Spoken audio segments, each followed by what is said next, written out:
राम रावण अंतिम युद्ध। राम द्वारा रावण का वध। रावण अपने एकमात्र बचे हुए पराक्रमी पुत्र इंद्रजीत का मृत शरीर देखकर रावण को गहरा धक्का लगता है और वह चिल्ला उठता है। प्रतिशोध। रावण अपने पुत्र इंद्रजीत से अत्यधिक प्रेम करता था, जिस वजह से वह उसकी मृत्यु को सहन नहीं कर पा रहा था। अपने प्रिय पुत्र इंद्रजीत के शव को देखकर रावण का क्रोध किसी ज्वाला की तरह भड़क उठता है और वह राम लक्ष्मण से प्रतिशोध लेने की बात कहता है। रावण के नाना माल्यवान जी उसे यह आभास करवाते हैं कि उनके सीता मोह के कारण लंका के सभी योद्धा मृत्यु को प्राप्त हो चुके हैं। माल्यवान की यह बात सुनकर रावण को सीता पर भी क्रोध आता है और अपनी तलवार लेकर वह सीता को ही मारने की इच्छा जाहिर करता है और कहता है कि सीता की वजह से ही हमारे कुल का नाश हो गया है, इसलिए अपने कुल के नाश की जड़ को मैं आज समाप्त कर दूंगा। लेकिन उस समय रावण के ससुर मय दानव भी वहीं पर उपस्थित थे। वह रावण को ये कहकर रोक लेते हैं कि युद्ध के अंतिम समय में आप एक निहत्थे स्त्री का वध करके अपने कुल के कलंक का भागी न बनिए। अगर आप सीता को मार देंगे तो पूरा संसार यही कहेगा कि रावण अपने शत्रु का मुकाबला नहीं कर पाया, तो एक स्त्री का वध करके अपने प्रतिशोध को पूरा कर रहा है। ये बात सुनकर रावण को अपने किए का आभास होता है और वह रुक जाता है। तब धीरज रखकर रावण अपने पुत्र मेघनाथ का अंतिम संस्कार करता है। तब तक श्री राम की सेना कोई आक्रमण नहीं करती है। इंद्रजीत की मृत्यु के बाद लंका की सेना में केवल रावण ही रह गया था जो युद्ध कर सकता था।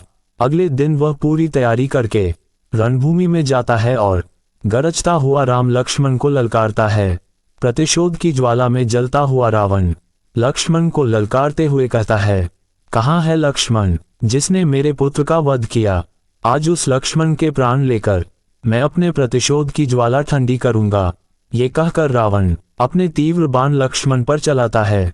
लक्ष्मण जी भी बाण चलाते हैं और रावण के बाणों का उत्तर देते हैं। उन दोनों का युद्ध देखकर जामवंत जी श्री राम से आग्रह करते हैं कि हे प्रभु, अपने पराक्रमी पुत्र के मृत्यु से आहत हुआ रावण स्वयं महाकाल का रूप बनकर आया है। उसका सामना आपके अलावा कौन कर सकता है? इसलिए कृपया आप स्वयं जाकर युद्ध में उसका सामना कीजिए। जामवंत का परामर्श श्री राम स्वीकार करते हैं और रावण से युद्ध करने के लिए सामने आ जाते हैं। श्री राम के सामने आते ही रावण फिर से उन्हें ललकारता है और उनसे प्रतिशोध लेने की बात कहता है। लेकिन श्री राम रावण के अहंकार का ज्ञान करवाते हैं, उसे उसकी दुर्दशा का आभास करवाते हैं कि कैसे उसके एक दुष्कर्म के कारण पूरी लंका का विनाश होने को है। श्री राम के बातों का रावण पर कोई असर नहीं हुआ और वह धनुष उठाकर श्री राम पर बाण चला देता है। श्री राम और रावण के बीच में युद्ध आरंभ हो जाता है। वहीं पर विभीषण, जामवंत, हनुमान, सुग्रीव, लक्ष्मण सभी श्री राम के आसपास खड़े हुए थे। विभीषण को देखकर रावण को उस पर क्रोध आता है, क्योंकि उसी कुलद्रोही के कारण उसके सभी पुत्रों की मृत्यु हो गई है। यही सोचकर रावण विभीषण को मारने के लिए घातक शक्ति उस पर चला देता है और बोलता है कि इस शक्ति से तुझे भगवान भी नहीं बचा सकते। विभीषण के प्राण संकट में देखकर श्री राम आगे आकर रावण द्वारा चलाई हुई शक्ति अपने सीने पर ले लेते हैं। उस शक्ति के कारण श्री राम के वक्ष स्थल पर घाव हो जाता है और वे जख्मी हो जाते हैं। श्री राम की यह हालत देखकर विभीषण को रावण पर क्रोध आ जाता है और वह रावण से लड़ने के लिए उसके सामने चले जाते हैं। दोनों में युद्ध आरंभ हो जाता है। उसी समय जामवंत भी विभीषण की सहायता के लिए आगे आते हैं और अपने दोनों हाथों से रावण के बगल में प्रहार करते, जिसे रावण अचेत हो जाता है। रावण को मूर्छित देखकर उसका सारथी उसके रथ को पीछे ले जाता है, लेकिन कुछ ही समय बाद होश में आते ही रावण दुगनी तेजी से रणभूमि में आ जाता है और गरजने लगता है। श्री राम उसकी ललकार सुनकर आते हैं और दोनों में फिर से युद्ध शुरू हो जाता है। एक तरफ तीनों लोक का अधिपति रावण था, तो दूसरी तरफ मर्यादा पुरुषोत्तम तथा तीनों लोकों के स्वामी श्री राम थे। दोनों ही महापराक्रमी तथा महाशक्तिशाली प्रतिद्वंदी थे। दोनों एक दूसरे पर बाण चला रहे थे और एक दूसरे के बाणों को काट रहे थे। लंका के सैनिक तथा वानर सैनिक सभी आपस में लड़ना छोड़कर राम रावण का युद्ध देखने लगते हैं। आकाश में सभी देवता, त्रिदेव, ऋषि, मुनि सभी राम रावण के युद्ध के साक्षी थे, क्योंकि भगवान विष्णु का श्री राम के रूप में अवतार लेने का परम उद्देश्य यही था कि वह एक दिन अत्याचारी पापी रावण का अंत करेंगे। युद्ध में दोनों एक दूसरे के बाणों से घायल होते हैं। श्री राम और रावण के बीच युद्ध निर्णायक होने जा रहा था, लेकिन सूर्यास्त होने के कारण युद्ध स्थगित कर दिया जाता है तथा रावण अपनी सेना लेकर लंका में लौट जाता है। आज के इस युद्ध में रावण श्री राम के बाणों से बहुत घायल हुआ था तथा श्री राम भी रावण के घातक बाणों से घायल हुए थे। रावण की पत्नी मंदोदरी उसके घाव पर लेप लगाती है तथा उसे अंतिम बार समझाने का प्रयास करती है कि वह अपने अहंकार छोड़कर राम से क्षमा मांग ले तो उनकी लंका अनाथ होने से बच जाएगी, लेकिन रावण मंदोदरी के निवेदन को भी अस्वीकार कर देता है। दूसरी तरफ लक्ष्मण जी श्री राम के घाव पर स्नेह लेप लगाते हैं। श्री राम तथा रावण दोनों की सेनाओं में रात के समय यही चर्चा चल रही थी कि कल के युद्ध में हार जीत का निर्णय हो जाएगा। अवश्य ही कल का युद्ध बड़ा भयंकर होगा। अगले दिन सूर्य उदय होता है और युद्ध भूमि में सन्नाटा पसरा हुआ था, क्योंकि कुछ ही देर में वहां पर एक महाप्रलयनकारी युद्ध होने जा रहा था। राम रावण का ये विनाशकारी युद्ध इतिहास में एक ही बार हुआ। श्री राम और रावण के बीच होने वाला ये युद्ध देखने के लिए स्वयं देवता भी प्रकट हुए थे।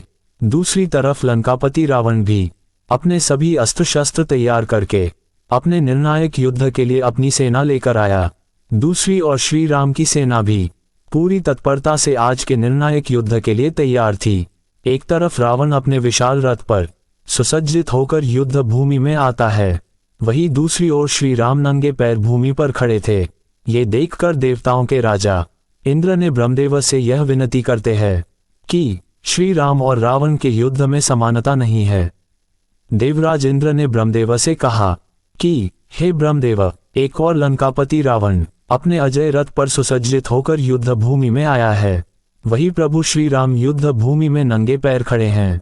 ये युद्ध समानता का नहीं है, इसलिए कृपया करके इसका कोई समाधान बताए। तब ब्रह्मदेव ने देवराज इंद्र से कहा, हे देवराज, आपका कथन उचित है, इसीलिए आप श्री राम की सहायता के लिए अपना दिव्य रथ उनकी सेवा में भेज दीजिए। श्री राम के इस युद्ध में उनकी सहायता करने से आप देवताओं के सारे मनोरथ सिद्ध होंगे। ब्रह्मदेव की आज्ञा पाकर देवराज इंद्र अपना दिव्य रथ और सारथी मातले को श्री राम की सेवा में भेजते हैं। युद्ध आरंभ होने से कुछ समय पहले आकाश मार्ग से एक दिव्य रथ श्री राम के समीप उतरता है। सभी उस रथ को देखकर असमंजस में पड़ जाते हैं कि यह किसका रथ है। तब उस रथ के सारथी मातले बताता है कि उसे देवराज इंद्र ने भेजा है ताकि रावण के साथ युद्ध करने में उनकी सहायता की जा सके। तब श्री राम कहते हैं कि हमने तो देवराज इंद्र से कोई सहायता नहीं मांगी, फिर उन्होंने अपना ये रथ क्यों भेजा है। श्री राम की इस बात से लक्ष्मण भी सहमत होते हैं और कहते हैं कि इसमें राक्षस सेना का कोई षड्यंत्र भी हो सकता है। तब रथ का सारथी माथले बताता है कि स्वयं ब्रह्मा जी की आज्ञा से देवराज इंद्र ने रावण से युद्ध करने में सहायता करने हेतु आपके लिए ये रथ भेजा है। तब मातले देवराज इंद्र के रथ की विशेषताएं बताते हुए कहता है कि इस रथ के घोड़े मन की गति से चल सकते हैं। ये रथ आकाश मार्ग में चल सकता है और आपके शत्रु के रथ से अधिक तेज गति से भाग सकता है। इसलिए कृपा करके आप इस रथ पर विराजमान हो जाए, क्योंकि लंकापति रावण मायावी युद्ध में निपुण है। रावण के कपट युद्ध से बचने में आपको ये रथ सहायक होगा। मातले की बातों से श्री राम को उस पर विश्वास हो जाता है और वह इंद्र के रथ पर सवार हो जाते हैं और रणभूमि में आ जाते हैं। अपने शत्रु को दिव्य रथ पर विराजमान देखकर रावण आश्चर्यचकित हो जाता है और अपने सारथी से पूछता है कि वन में भटकने वाले इस वनवासी के पास ऐसा दिव्य रथ कहाँ से आया। तब रावण का सारथी उसे बताता है कि ये देवराज इंद्र का रथ है। ये सुनकर रावण देवराज इंद्र पर भी क्रोधित होता है। अपने धनुष की प्रत्यंचा की डंकारा बजाते हुए रावण श्री राम को ललकारता है और कहता है कि केवल दिव्य रथ होने से कोई युद्ध नहीं जीत जाता, उसके लिए अपना बाहुबल भी दिखाना पड़ता है। ये कहकर रावण श्री राम पर बाण चला देता है। इसके उत्तर में श्री राम भी बाण चलाते हैं। दोनों महाशक्तिशाली योद्धाओं में भीषण युद्ध छिड़ जाता है। बहुत देर तक युद्ध चलने के बाद रावण अपने रथ को आकाश में ले जाता है और ऊपर से ही श्री राम पर तीरों की बौछार करता है। ये देखकर श्री राम भी अपने सारथी मातले को कहते हैं कि तुम भी रथ को आकाश में ले चलो। मातले श्री राम के रथ को भी आकाश में रावण के रथ के समकक्ष ले जाता है। फिर से दोनों एक दूसरे पर बाणों की बौछार करने लगते हैं। बहुत समय तक जब कोई परिणाम नहीं निकलता तो श्री राम अपने दिव्यास्त्र से रावण का मस्तक काट देते हैं। लेकिन ये क्या, रावण का मस्तक काटते ही उसके धड़ पर दूसरा मस्तक पैदा हो गया। ये देखकर श्री राम भी आश्चर्य में पड़ जाते हैं और वह फिर से अपना एक दिव्यास्त्र रावण पर चलाते हैं, जिससे रावण का मस्तक फिर से कट जाता है। मस्तक कटते ही रावण का दूसरा मस्तक फिर से आ जाता है और रावण जोर जोर से हंसने लगता है। ये सब देखकर श्री राम थोड़े विचलित होने लगते हैं और वह बारंबार रावण पर दिव्यास्त्र चलाते हैं, जिनसे रावण का मस्तक कट के गिर जाता है। लेकिन जितनी बार भी रावण का मस्तक कटता है उतनी ही बार एक नया मस्तक वहां पर उग जाता है। ये सब देखकर विभीषण जी ऊपर श्री राम के समीप जाकर उन्हें रावण के अमृत का रहस्य बताते हैं। विभीषण श्री राम से कहते हैं, हे राम, रावण का मस्तक काट देने से उसकी मृत्यु कभी नहीं होगी, क्योंकि ब्रह्मदेव के वरदान के कारण उसकी नाभि में अमृत है। नाभि में अमृत होने के कारण ही उसका मस्तक कटने के बाद तुरंत दूसरा मस्तक उग जाता है। यदि आप रावण का अंत करना चाहते हैं तो उसके नाभि में स्थित अमृत को नष्ट करना होगा, तभी रावण की मृत्यु हो सकती है। ये रहस्य जानकर श्री राम अपना महाशक्तिशाली महाअस्त्र संधान करके रावण पर चला देते हैं। वह तीर जाकर रावण की नाभि पर लगता है, जिससे रावण की नाभि में स्थित सारा अमृत नष्ट हो जाता है। तब श्री राम एक और दिव्यास्त्र मंत्र उपचार करके रावण पर चला देते हैं।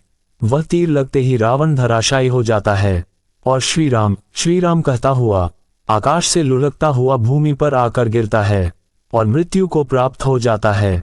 और इस प्रकार असुरराज लंकापति तथा त्रिलोकाधिपति रावण का अंत हो जाता है। रावण का अंत होते ही तीनों लोग श्री राम की जय जयकार करने लगते हैं। देवता भी श्री राम के ऊपर पुष्प वर्षा करते हैं, क्योंकि उनके इतने वर्षों के मनोरथ को आज श्री राम ने सफल कर दिया था।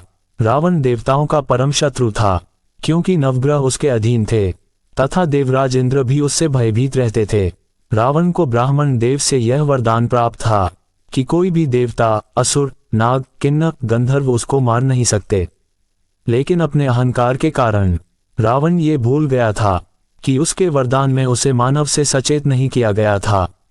इसके पीछे कारण ये था कि रावण मनुष्य को तुच्छ समझता था और वह सोचता था कि एक मनुष्य मुझे चाहकर भी मार नहीं सकता, इसलिए उसने अपने वरदान में मानव से बचाव के लिए नहीं कहा था।